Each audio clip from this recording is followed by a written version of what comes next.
Baik, bismillahirrahmanirrahim. Assalamualaikum warahmatullahi wabarakatuh. Waalaikumsalam warahmatullahi wabarakatuh. Bismillahirrahmanirrahim. Wa ala alihi wa ashabihi wa mawala amma ba'd. Bersyukur kita kepada Allah Subhanahu wa taala atas segala nikmat yang diberikan Allah Subhanahu wa taala kepada kita, sehingga pada kesempatan siang hari ini kita bisa melaksanakan kuliah sebagaimana yang sama-sama kita harapkan. Saudara-saudaraku sekalian yang dirahmati Allah Subhanahu wa taala, untuk mengambil berkah dari kuliah yang kita akan laksanakan ini, mari sama-sama di dalam hati kita coba kita bacakan sekali Fatihah untuk para ulama-ulama kita, untuk para keluarga-keluarga kita. Insya Allah mudah-mudahan ini bisa menjadi amal jariah bagi kita semua. Baik. Untuk kuliah perdana kita pada kesempatan kali ini, kita membahas tentang pengantar teori ilmu sosial dan realitas sosial. Jadi saudara-saudara sekalian yang dirahmati Allah Subhanahu wa taala, ada sebetulnya dua indikator. Yang pertama itu ada yang namanya, hanya dulu kepada saudara-saudara sekalian,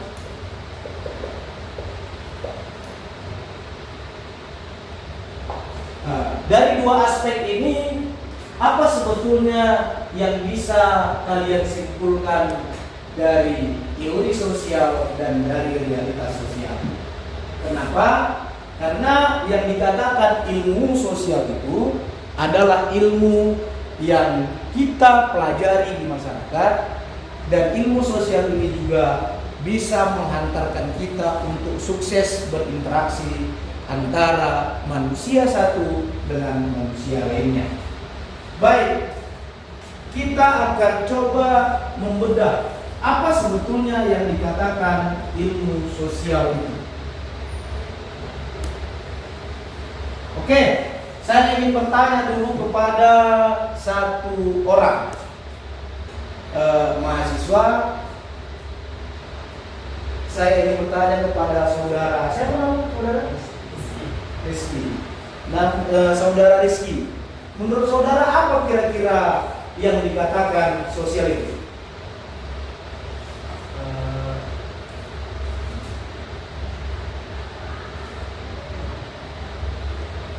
Ya, silakan. Apa kira-kira yang dikatakan sosial itu? Hidup berdampingan. Hidup berdampingan. Baik, menurut saudara Rizky, yang dikatakan sosial itu adalah hidup berdampingan. Jadi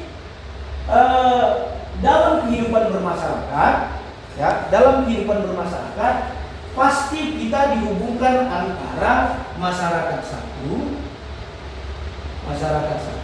dengan masyarakat yang lain. Maka dikatakan sosial itu bahasa sederhananya adalah hidup berdampingan. Baik, kira-kira makna sosial, ada yang kira-kira yang bisa menjawab? Coba, saudara mana ini?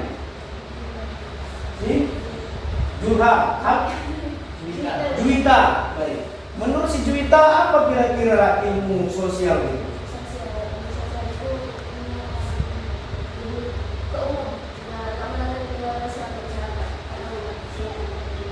Baik, menurut si Juwita bahwasanya ilmu sosial itu adalah ilmu umum yang perlu kita pelajari, yang perlu kita pahamkan dari materi ini. Sosial itu adalah bentuk interaksi,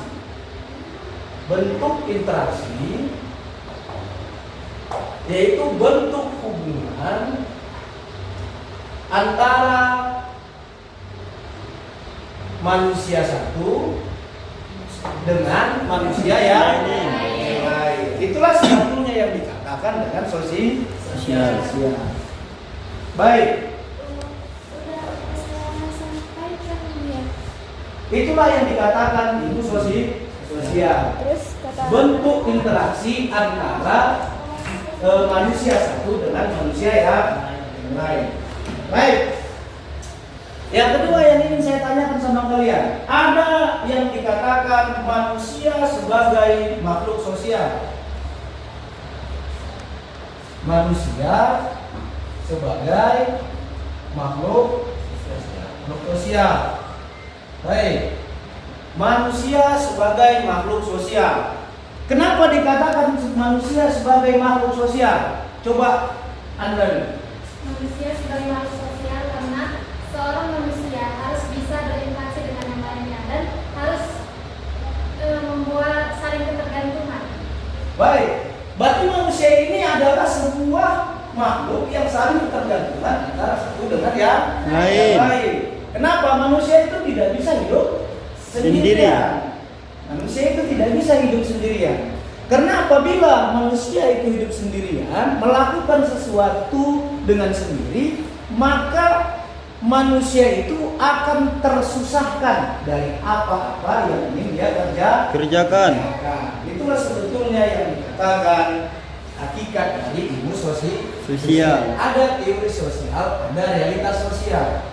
Maka yang kita tanya dulu, apa sebetulnya yang dikatakan realita? Realita itu adalah sebuah fakta.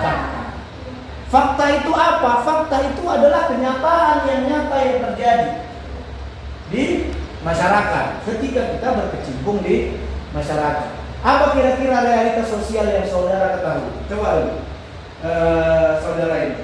Apa kira-kira realita kenyataan di masyarakat yang saudara ketahui? Tolong menolong, saling bantu. Ada kira-kira lagi realitas sosial yang saudara ketahui? Gotong royong, tolong menolong, itu adalah sebuah realita sosial. Kenapa realitas sosial itu termasuk gotong royong, tolong menolong? Karena tolong menolong dan gotong royong itu adalah sebuah bentuk hubungan interaksi sosial antara yang satu dengan yang lain. Baik, maka dalam ilmu sosial ini terkait dengan sebuah ilmu yang namanya ilmu komunikasi. Kenapa terkait dengan ilmu komunikasi? Yang namanya komunikasi itu tidak bisa sendiri. Pasti ada yang namanya komunikator, ada yang namanya komunikan. Apa itu komunikator? Komunikator ini adalah si penyampai pesan. Si komunikan ini adalah si penerima pesan. Coba saya tanya dulu, saudara, siapa nama saudara? Zulaika.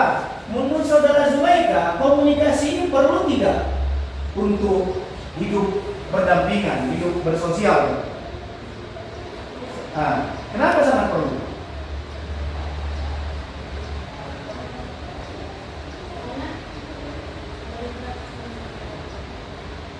Baik, karena komunikasi ini sangat perlu dilakukan dalam hidup bersosial, karena berkomunikasi ini adalah momen sebuah bentuk menghubungkan antara satu dengan yang lainnya melalui isyarat. Apa isyaratnya?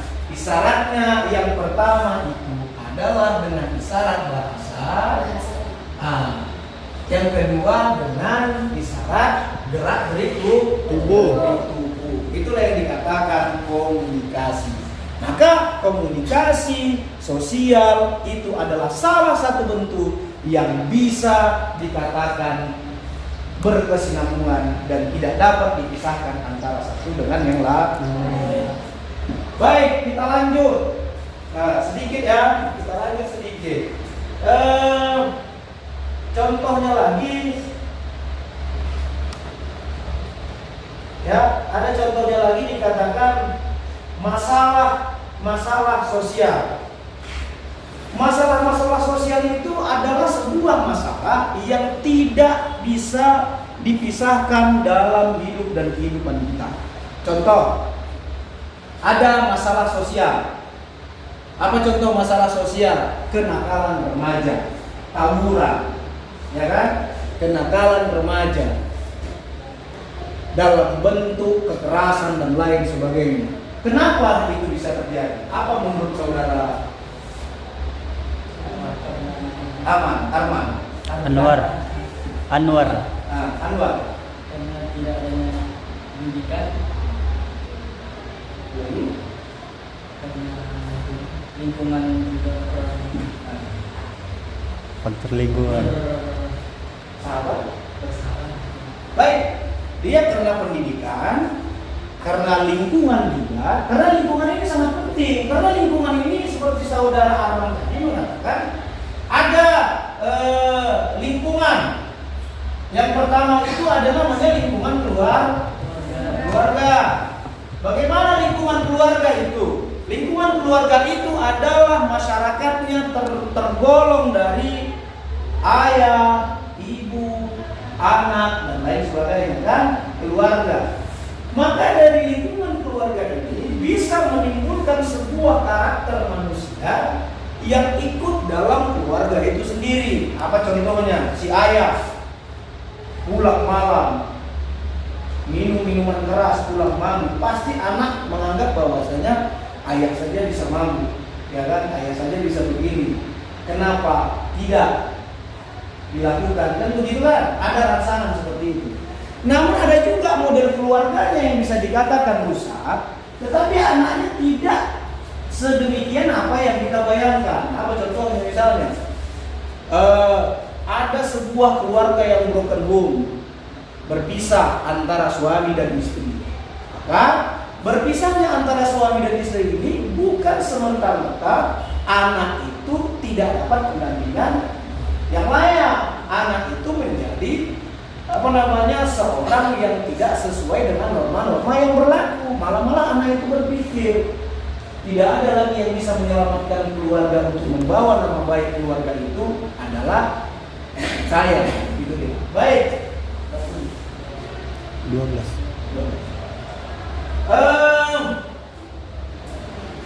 Ada permasalahan yang ingin kita diskusikan lagi tentang ada beberapa macam persepsi manusia dalam ilmu sosial.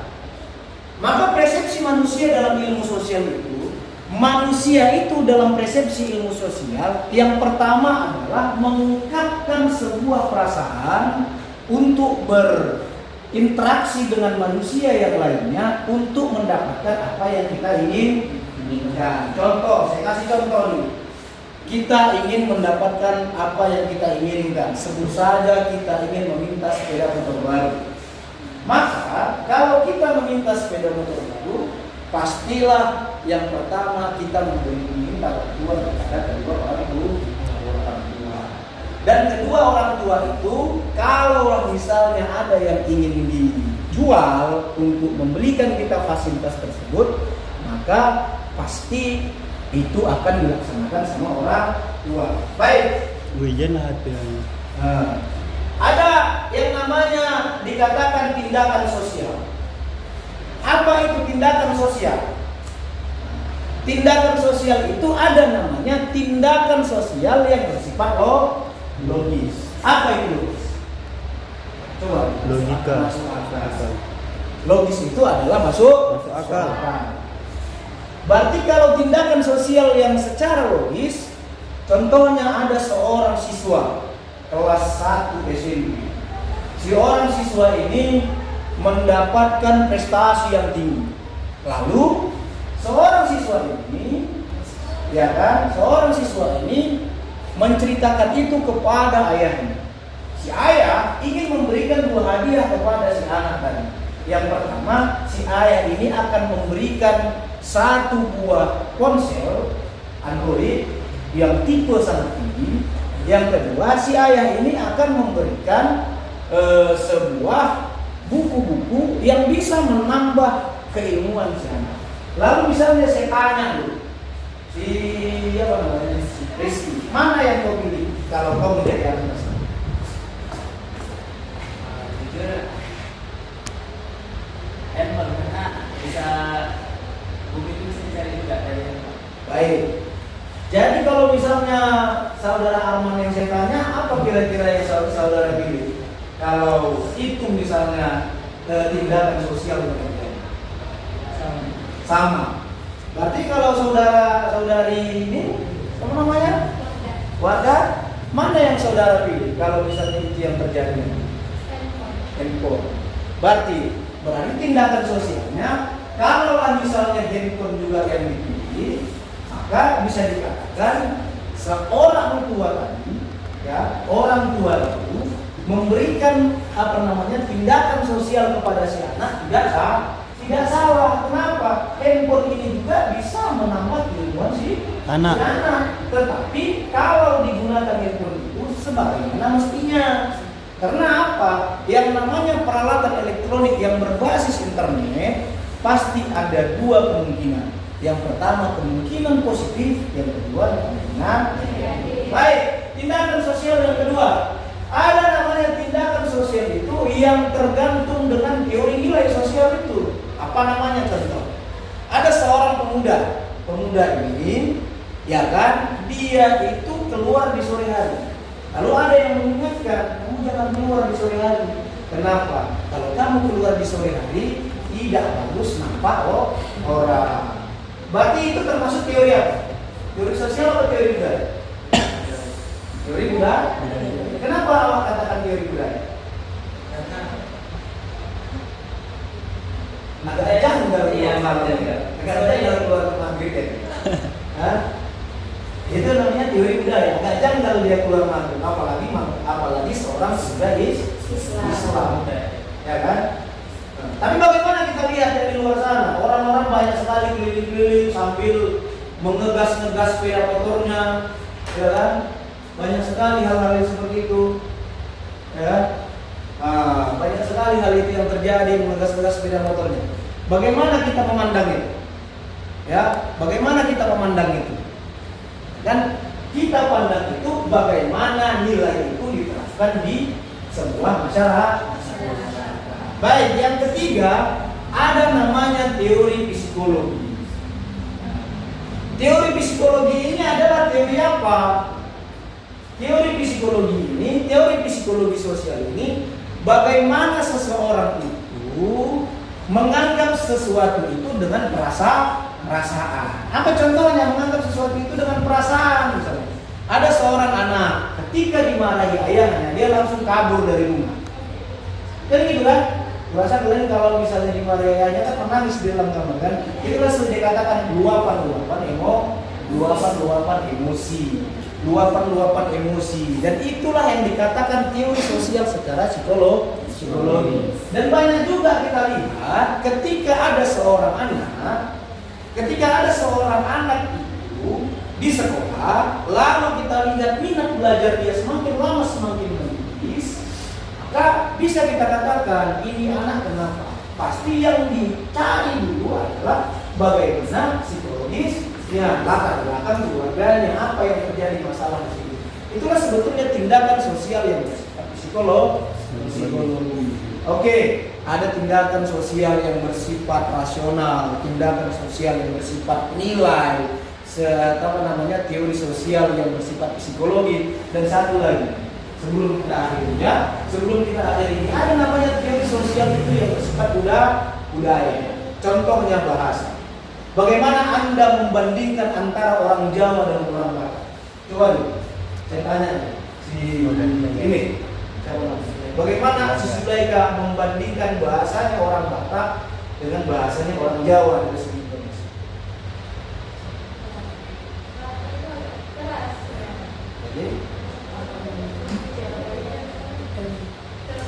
baik, berarti si Jawa agak lembut, si Batak agak bisakah dirubah itu? Tentu tidak bisa. Tidak bisa kita lihat orang Jawa itu nadanya itu sebetulnya teori sosial yang berbentuk budaya. Kadang-kadang awak berbicara, misalnya kita berbicara dengan orang, bahasa kemana kau? Orang Jawa ini kasar kali bapak ini. Padahal awak anggap itu adalah sebuah yang biasa saja. Maka budaya itu penting. Orang Tanjung Balai misalnya, mengapo kan? Kan gitu kan? Jadi orang yang di Medan mengapa? Limisa, gula, begitu dia. Itulah sebetulnya penilaian tindakan tindakan sosial yang berbasis budaya. Baik, saudara-saudara sekalian yang dirahmati Allah Subhanahu wa taala, pembelajaran kita tentang teori dan realitas sosial kita padakan sampai sini saja. Insya Allah mudah-mudahan bisa kita ambil manfaatnya dan bisa kita aplikasikan serta menambah rasa keimanan kita. Mari sama-sama kita akhiri pertemuan ini dengan membaca hamdalah. Alhamdulillah. Mohon maaf saya atas segala kekurangan dan kesilapan. Wassalamualaikum warahmatullahi wabarakatuh. Waalaikumsalam.